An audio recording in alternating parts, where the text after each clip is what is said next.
अस्सलामुअलैकुम viewers and welcome. अच्छा, इस वीडियो में मैं बिटकॉइन पे बात करूँगा। एक मेरे बड़े अच्छे व्यूअर हैं, उनकी तरफ से ये था कि जी बिटकॉइन और इथेरियम पे बात करें।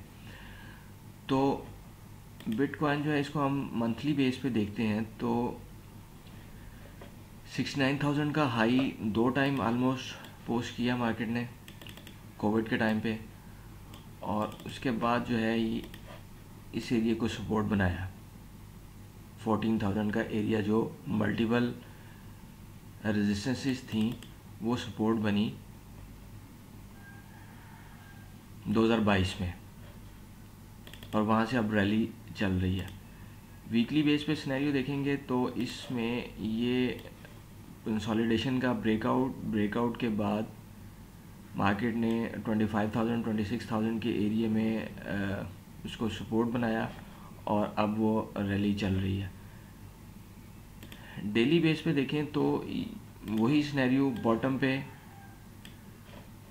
ट्रायंगल का ब्रेकआउट और ब्रेकआउट के बाद पुल बैक अक्टूबर 23 में, पुल बैक जो 25,000 के एरिया में था, 25 और 26,000 के एरिया में, और उसके बाद ट्रेंड कंटिन्यूएशन, और उस कंटिन्यूएशन में यहाँ पे आके फिर कंसोलिडेशन 37,000 के एरिया में, कंसोलिडेशन 37,000 के एरिया में। यहाँ पे भी एक ट्रायंगल है और ये जो मैं ड्रा कर रहा हूँ ये उसकी अपर बाउंड्रीज और लोअर बाउंड्रीज, और जब उसका ब्रेकआउट हुआ तो फिर अपने मिनिमम टारगेट इसका अचीव हो गया। अभी करंट सिचुएशन में ये इस बड़ी मूव के मिड पॉइंट पे प्राइस आई हुई है,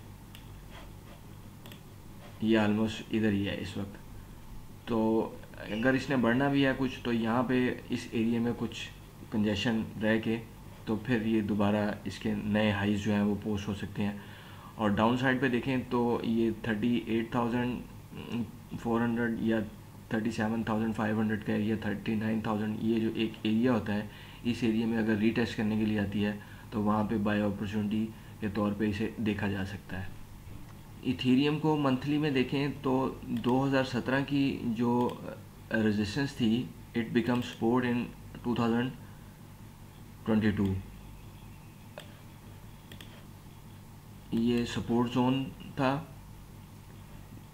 1075 का, 1075 से 1400 का एरिया, ये बड़ा एरिया है, लेकिन ये चूँकि ये इनकी वोल्टिलिटी भी ज़्यादा है, इस हिसाब से फिर उनको देखना होता है। और उसके बाद फिर वीकली में हम देखते हैं तो ये स्टिल उस तरह से स्ट्रॉन्ग ट्रेंड में तो नहीं है जिस तरह से बिटकॉइन है। अभी ये ट्रेडिंग रेंज के अंदर ही से समझा जाए। ये अभी ब्रेकआउट हुआ है ताज़ा तरीन इसका 2142 पे, तो उसके बाद 2232 इस वक्त प्राइस चल रही है। तो ये कंसोलिडेशन एरिया जो है इसका ब्रेकआउट के बाद अब डेली बेस पे देखते हैं हम इसको, तो ये ट्रायंगल जो है इसका ब्रेकआउट हुआ और उसके बाद अभी इसका टारगेट अचीव नहीं हुआ।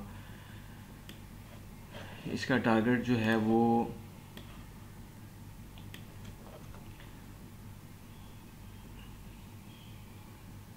2400 के करीब जो है वो इसका टारगेट बनेगा। ये इस लेंथ को ये जो लेंथ है, विड्थ इसकी है, जो इसको उठा के जब हम ऊपर रखते हैं तो ये जो है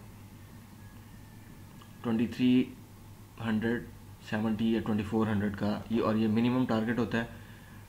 यहाँ तक जो है फिर प्राइस जो है वो फिर ट्रैवल कर सकती है।